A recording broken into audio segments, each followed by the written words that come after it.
name is Inga Cotton. I'm the founder and executive director of San Antonio Charter Moms. These are Charter Moms Chats, and it is enrollment season. And so we're helping families prepare for the 2024-25 school year. Today, we're featuring Celebrate Dyslexia Schools, which is a brand new open enrollment public charter school that's going to open in August of 2024. And as you can tell from the name, they're designed to serve students with dyslexia who often get overlooked or get treated the wrong way, and they experience frustration.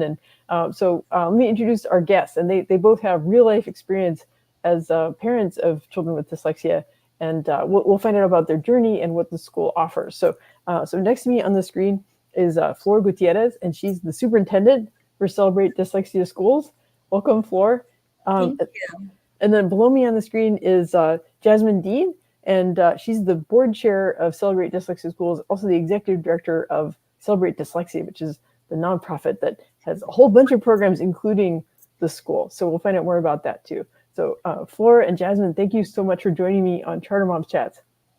Thanks for having us. Yes, thank you, Inga. Thank you for having us. Yeah. So, okay. So the first question I want to put out there is, what is the mission and vision of Celebrate Dyslexia Schools? Well, Inga, the mission of Celebrate Dyslexia Schools is to educate and support children and their families by expanding the use of evidence-based dyslexia interventions into historically marginalized communities, and by creating an enriching, emotionally safe, culturally appropriate learning environment for all students, particularly those with dyslexia. And so our vision for this school is that it functions in our community as an outward-facing lab school model, so that one day our end goal, mission, and vision of every campus being fully equipped and ready to serve students with dyslexia so that they can thrive academically would become a reality, that we would support as many stakeholders in this space as possible, and use this as a proof of concept that it can be done very well. Yeah, I think that's so important, that the idea of scale. And I know, Jasmin, you and I both have been through the fellowship at Social Venture Partners San Antonio. That's one of the things that we learn about as nonprofit leaders is you can have a good idea and a good team, but how to have the most impact in the world is to scale and set the example. So not only have Celebrate Dyslexia Schools be a great place for children with dyslexia, but to spread those good practices beyond that. So, I think dyslexia is one of those things that people sort of maybe think they know what it is, but there are a lot of myths about it. And I'm sure we could spend like a whole hour just talking about that. But I was wondering if y'all could just in a nutshell, explain what is dyslexia, and also enlighten people about just how prevalent it is. Yes. So we think dyslexia is difficulty with reading, writing, and spelling, in spite of those students having average to above average IQs. These students can perform better when provided, when they have access to that trained, qualified instructor and provided interventions very early. But that's basically what it is, just a difficulty with reading, writing, and spelling. It is a result of a weakness in the phonological area of language. So they have a really hard time manipulating sounds. So that very specific weakness causes problems with reading, writing, and spelling. And if it's not addressed, may cause other issues as they go through their educational journey. Yeah, well, thank you. My extra grind is I'm an autism mom. And I feel like I'm always fighting the myth that people with autism can have very high intelligence and can be capable of all kinds of different things. And same thing with children with dyslexia. They can be very intelligent and have so much potential. It's just that, back in, sort of hunter-gatherer days, we weren't expected to read and write. And so people can have so much to give to the world, but their brains weren't wired up, be able to easily pick up reading and writing. So, but we need to love these kids and show them how much opportunity they have and have a positive outlook about themselves and about their potential. Yeah. Okay, so one of the things that I've learned from talking to you all over the years is, and also from the moms in the Charter Moms group, is that getting your child with dyslexia, or even just realizing that could be the problem, getting the diagnosis and getting services for your kids is a huge obstacle, and that there are so many kids with dyslexia who are not diagnosed, not getting services. So can y'all talk more about that? Yes. So I want to share that our hashtag is serving the 1 in 5. So we say 1 in 5 because 1 in 5 is dyslexic, whether they are diagnosed or not. So 20% of our students are dyslexic. And right now in our area, we have under 5% identified. So that tells you that it really does go undiagnosed and students are going without interventions. But the reason for these barriers is that I don't think that educators we were trained. I was an educator and I know that I wasn't trained to find these at-risk characteristics very early on. Kindergarten students, first grade students, you can see the characteristics already, but we don't know how to look for them. Therefore, we don't address them. We often see students being diagnosed or referred for an evaluation in third or fourth grade after failing STAR. At that point, that's already a little late. Another reason why there's barriers to early identification and interventions is that schools might not have a referral or evaluation process that is easy to navigate. Parents often don't know who to call, who to send an email. They don't know that they can actually write a letter requesting testing. Teachers often find themselves in the same situation where they know the student is struggling, but they don't know that, oh, I can request testing, or I can ask for an evaluation, or we can start the referral for RTI process or MTSS. And then another one is that we do have a shortage of staff in San Antonio, really in Texas and the nation, where we don't have qualified diagnosticians or LSSP, enough qualified diagnosticians or LSSPs that are able to diagnose or evaluate. And then we also have a shortage of teachers that are qualified to provide these interventions. So you don't have the staff to provide the services, so that delays that referral process and diagnosing. And I will add, even if all of the timelines are met for code and compliance, we are going through maybe 4.5 to 5 months of a school year in the process of identification, which ultimately wastes crucial instructional minutes for our students and further embeds some of the academic failure that they experience, leading to additional comorbidities in the intervention process when it comes to self-esteem issues, depression, anxiety, possibly behavioral issues that have stemmed from just trying to protect that soul from dying in an environment that they can't find much success in.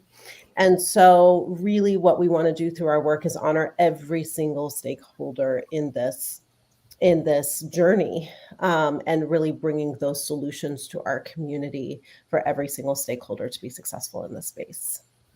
And what we have at Celebrate Dyslexia School is a preventive model where students coming into second grade will be receiving therapy in second grade. Therefore, setting them up for success in the grades where they're taking those assessments. Yeah. Well, this is really, it's a scary picture. I mean, what y'all are describing, right? So 1 in 5 people have dyslexia. So in our region, less than 5% are diagnosed and receiving services. So that's a huge gap. And Jasmin talked about the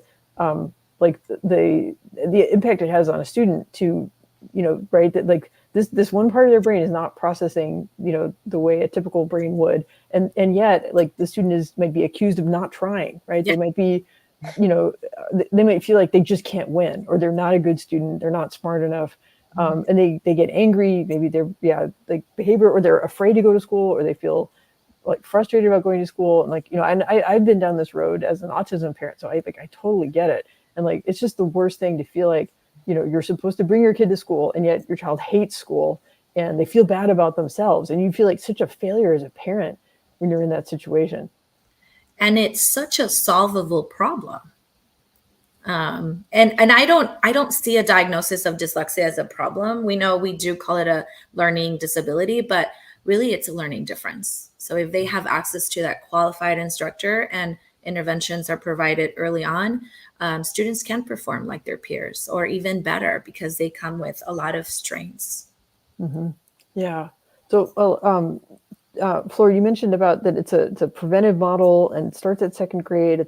But I want to back up just a little bit about sort of the origin story, right? So I mentioned that Jasmin is the executive director at Celebrate Dyslexia, right? Which is, and if y'all read the blog post, I'm talking to the listeners, like at sachartermoms.com, it's on the top post on the blog today, and it talks about like the exhibit at the DoSeum and the Eddie and Vinny play, and like all these great programs that the Dyslexia 101 sessions, like lots of great stuff that Celebrate Dyslexia is doing. But I was wondering if you could talk about the spark of Celebrate Dyslexia Schools, and like, Flor, how did you find out about Jasmin and what she and her team were doing?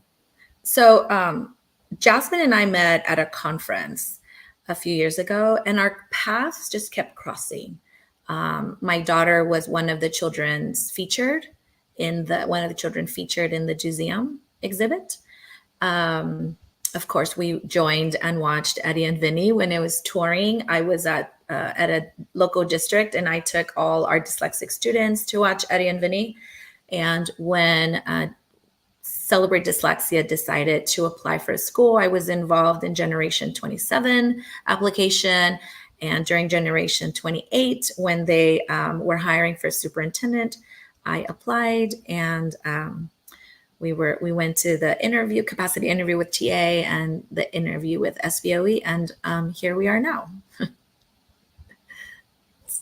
Yeah, what a journey. Just for anyone who doesn't know, like the process of applying and getting a charter to operate in Texas is a very, very challenging process. And like any school like Celebrate Dyslexia that makes it through that gauntlet, like it's going to be a strong school, because you guys have done so much preparation on like the finances, the governance, like how to take care of students, like how to hire. Like it's a very intense process. So, but I'm really proud of you guys for persevering and getting it across the finish line.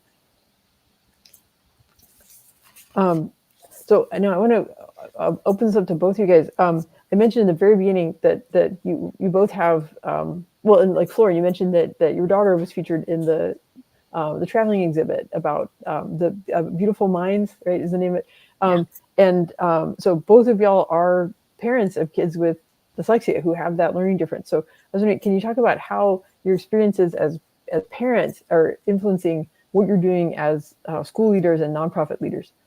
I knew education was always going to be a career of choice for me. I was a dual language teacher for 10 years. When my daughter was in kindergarten going into first grade, she just started showing all these characteristics. And I knew at that point that I was going to be finding solutions for her. She was diagnosed privately and received interventions privately. And because everything had to be done private, I became a certified academic language therapist to be able to be that expert that she needed.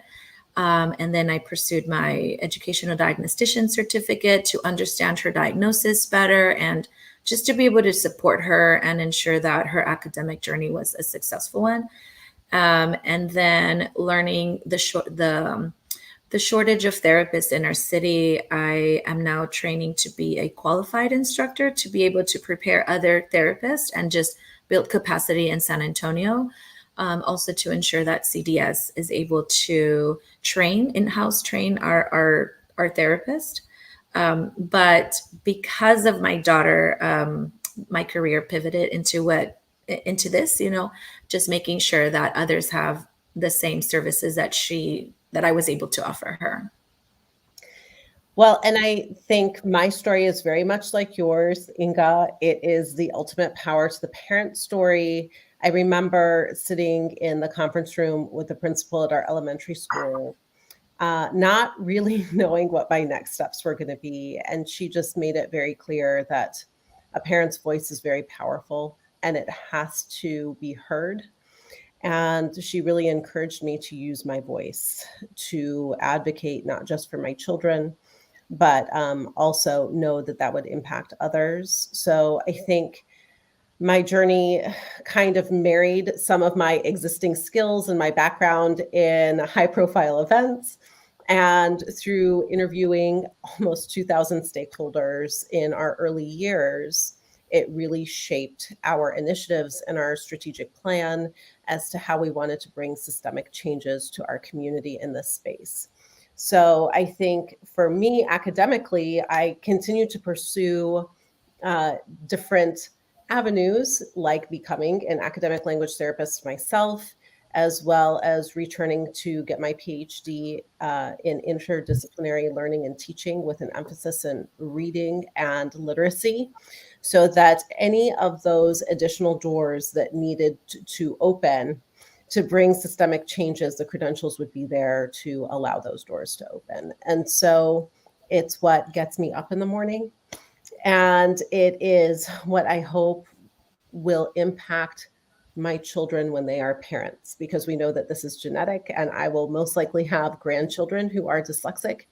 And so all of this work is not just to help them and future grandchildren potentially, but also to help the entire community, so that we can finally say that this has come with solutions instead of just for the few that can access a private academic language therapist, or some of the few that might get accepted into a program that provides that type of intervention.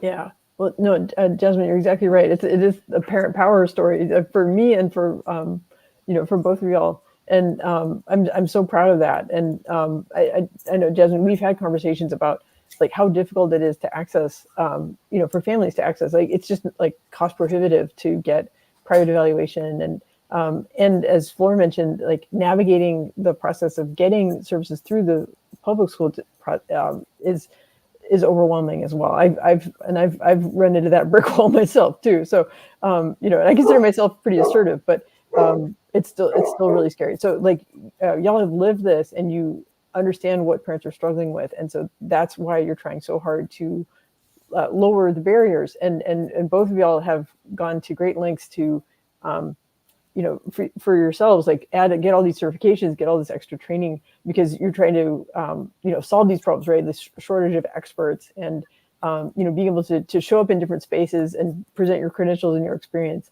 and get your voice heard. So, and it's so important also, I think, that to set up Celebrate Dyslexia Schools to be successful, we really need to have a really good understanding on all of these roles, because this is what students with dyslexia should have access to, this level of experts. Mm-hmm. Yeah. And Flor, I don't know why your camera went punk rock, but I can see you just fine and hear you just fine. So and purple is my favorite color. So yeah, it's fabulous. It's fabulous. So I wish I could like change my scarf to match or something, but but that's great. And thank you both for sharing like about your parent stories. Okay, so I want to get more into the specifics about Celebrate Dyslexia Schools, and y'all do a great job like on your website and your presentations, and we tried to capture this in the blog post, but talking about these like academic design elements, like what's going to make the academic model at Celebrate Dyslexia so successful for these children who have this learning difference. Well, we have centered our academic design elements around structured literacy, which we know is the ultimate prescription for our students to learn how to read. And so it is embedded throughout the entire day. It is not just a block, but it is a block, which is really exciting that, we will be able to offer that on a daily basis. But every teacher on our campus will be trained internally in academic language therapy, so they will approach every core curriculum subject with that lens. So we won't just have a 45-minute time period where we're addressing structured literacy issues and that circuitry that needs to be connected and developed. It's going to be throughout the entire day, so that every subject is introduced with the vocabulary and understanding what the words are and how to say them and how to spell them. Part of what I just mentioned is another design element, the high quality teacher training. We believe fundamentally that every teacher wants to do this well. And so to give this opportunity for teachers to get their academic language therapy training as a part of the professional development that we offer for teachers on this campus is significant, because we believe not only is it an honoring skill set for them to have, but it will, again, translate into every core curriculum subject. We are thinking about our student-centered emotional supports, which are so important for our students with dyslexia that have already begun to experience some comorbidities with failure or feeling less than because of their reading. We also fundamentally believe that education needs to be strength-based, and our students need to be self-driven. So giving them opportunities to make decisions throughout the day in terms of how they're going to be held accountable for the information that we have been delivering is significant.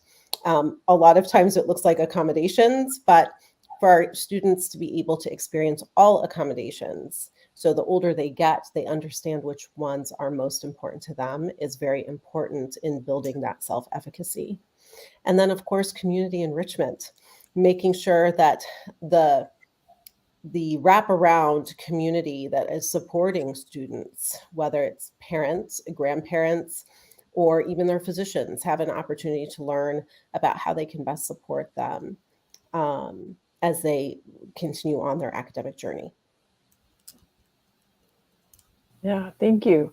Well, that really helps to give a picture of these academic design elements. And I know that it's like, I encourage, families to get on the interest list and get updates and, go to info sessions, ask questions. And actually, so I was going to share this later, but also here's Flor's email address. So it's Flor@Celebrate Dyslexia Schools.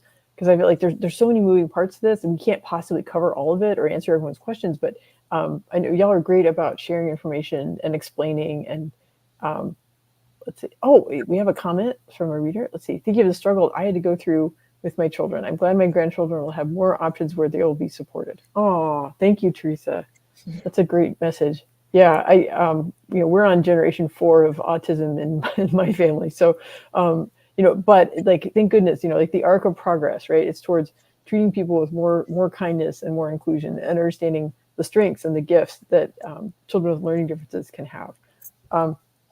Okay, so we talked about the academics. I was wondering, can y'all talk more about the school day at Celebrate Dyslexia Schools? And Jasmin, you already mentioned about structured literacy. There's a block of it, but it's also woven in with the academic subjects. But there's other features like recess and the therapy block and things like that. We are so proud of our daily schedule. We were very intentional the way we arrange the content areas, the rotations, the enrichment blocks, and also we will have 2 30-minute recess blocks daily.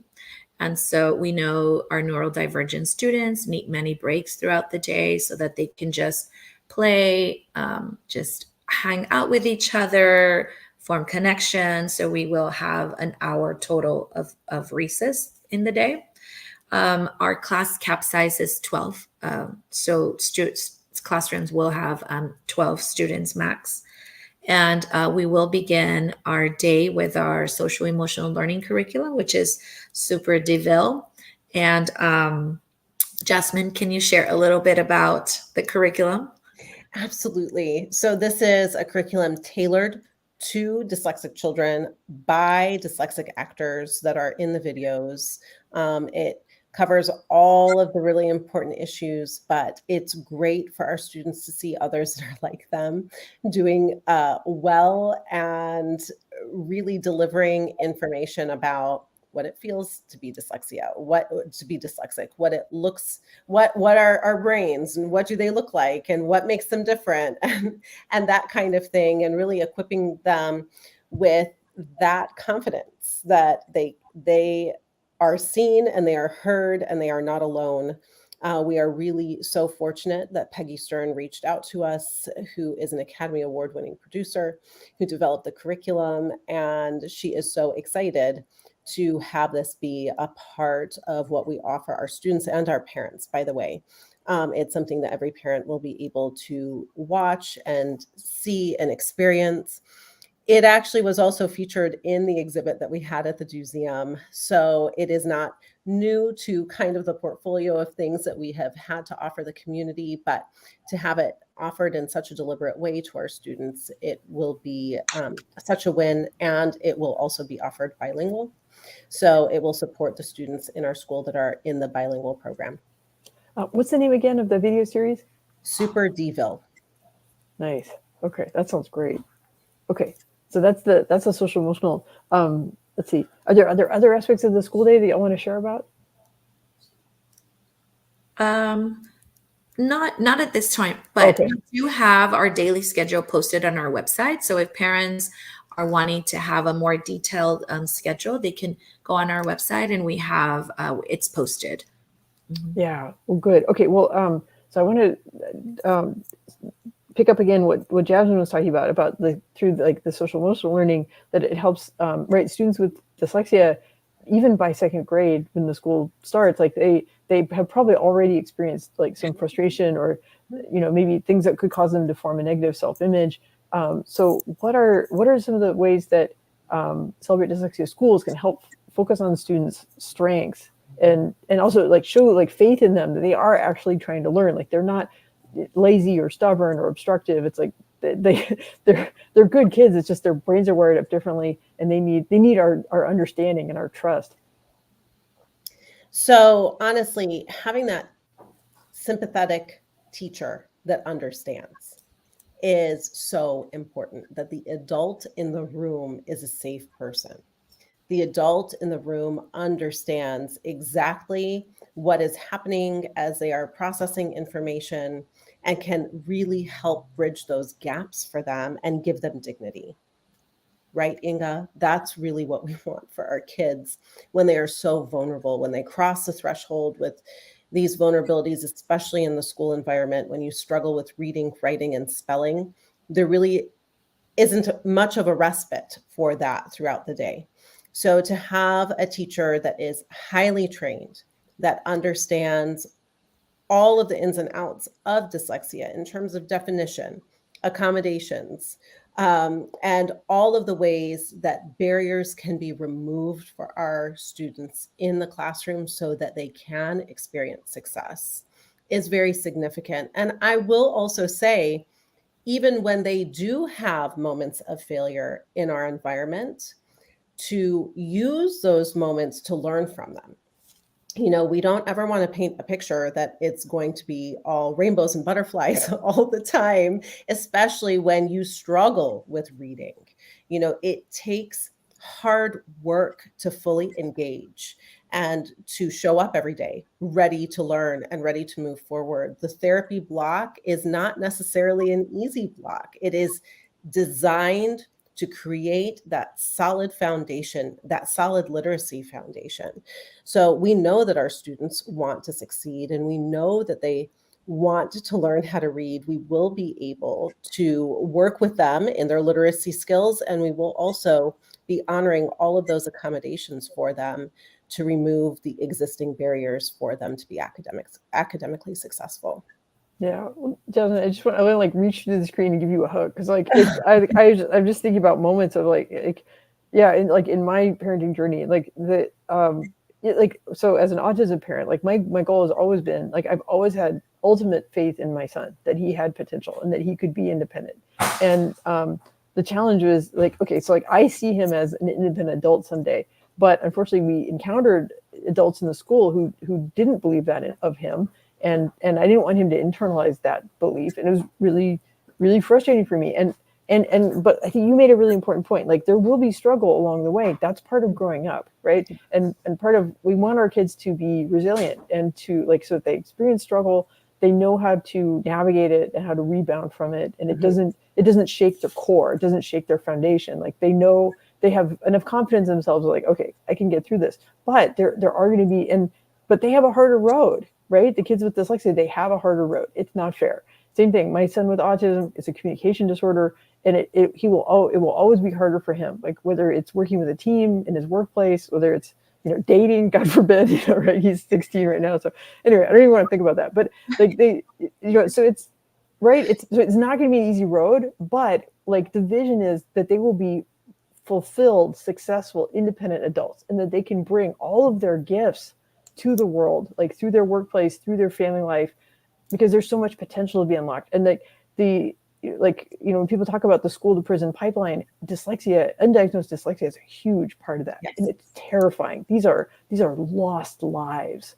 So much productivity, so much creativity lost. And the equity aspect of it, right? Like there's so much underdiagnosis among people of color. And it makes me so angry when I think about it, and it makes me so grateful that y'all are doing something about it. Well, I really believe we live in an incredible community. It is extremely collaborative, and the end goal is that the closest school to everybody will eventually one day be able to do this as well. But for the time being, we're filling this gap that it does not exist right now for our community, and really using this as part of our road to prevention. You know, the nonprofit Celebrate Dyslexia is working on the triage for our community, but this school is really the initiative to move towards a pathway of prevention. The earlier we can identify our students, the better the outcomes of intervention will be. The less failure they will experience early on. So the hope is that we can mitigate some of those comorbidities that develop in our students, especially because, you know, for their formative years, they are in this environment. Yeah, yeah. And actually, so the next question I want to ask is about like some of the practical details, but I want to highlight like, so the school, so it will start with second grade, because like as Flor mentioned, like there are early signs, but you know, it can be hard to, you know, right? It doesn't necessarily make sense to have a dyslexia school for kindergarten, right? But the another aspect is that when the school grows, you know, fulfills its, like, it'll be second to eighth grade, and the idea being that you know, and this goes back to what Jasmin was talking about, and I was echoing about building independence, right? That it's gonna take years of hard work, but the goal is to allow kids to be able to go to a mainstream, like they could go to their, you know, comprehensive high school that they're zoned for. They could go to a different charter school that's not specialized on learning differences, right? But anyway, so like you're talking about these aspects about the school. It got me thinking about, okay, but the nuts and bolts. So, okay, so but yeah, can y'all talk more about the nuts and bolts, like grade level, location, things like that? Mm-hmm. So we are currently enrolling second graders, and we will add a grade every year until we reach eighth grade. Our applications are online. We will be running our lottery March 29th. So you have time to submit your application to be considered for the lottery. We are co-located at the DoSeum for that this coming year, 2024-2025. It is 2800 Broadway. And our first day of classes is August 12th, 2024. Wow, it's amazing to I mean, because I remember talking to Jasmin, and this was like a maybe. This fulfills our mission. It's a really hard road, but it could do so much good. And I'm just so excited that we're getting closer and closer to the school actually opening, and there will be kids in classrooms, you know, with these, you know, highly qualified teachers, and you know, getting all the benefits of this curriculum and the social emotional support, and being able to be in the DoSeum, which is going to be one of the most fun places in San Antonio. It really is a testament to how incredible our community is and how collaborative it is. I'm so grateful that we can do this work here in San Antonio. This is everything I ever wished I could have offered my children. And so to offer it to the community and be able to do it in this way is really just such a dream come true. So we're just so excited about the first day of school too. Yeah. Okay, well, I'm going to recap some of the practical things that Flora talked about. So, okay, so she mentioned that Celebrate Dyslexia Schools is currently enrolling. And she mentioned that the lottery will be in March, but the open enrollment period ends February 29th. So your best move is to get the application in now, but especially before February 29th. And folks can go to the website, right? So Celebrate Dyslexia Schools, and there's a link.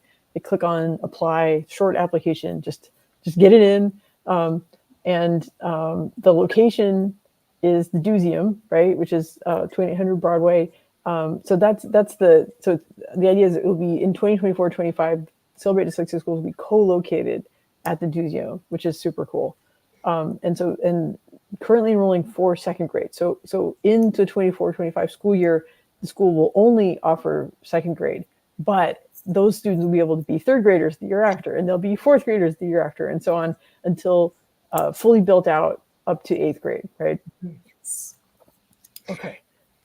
If I can just add one more thing, Inga, for parents to keep in the forefront of their mind, if they're listening to this and thinking, maybe this could be for my child, and if they don't have a formal identification, that is not, we are an open enrollment school, but they should really be on the lookout for screeners that come home in kindergarten and first grade. That's another reason why we started in second grade, because in the state of Texas, every kindergartner and first grader is screened for dyslexia.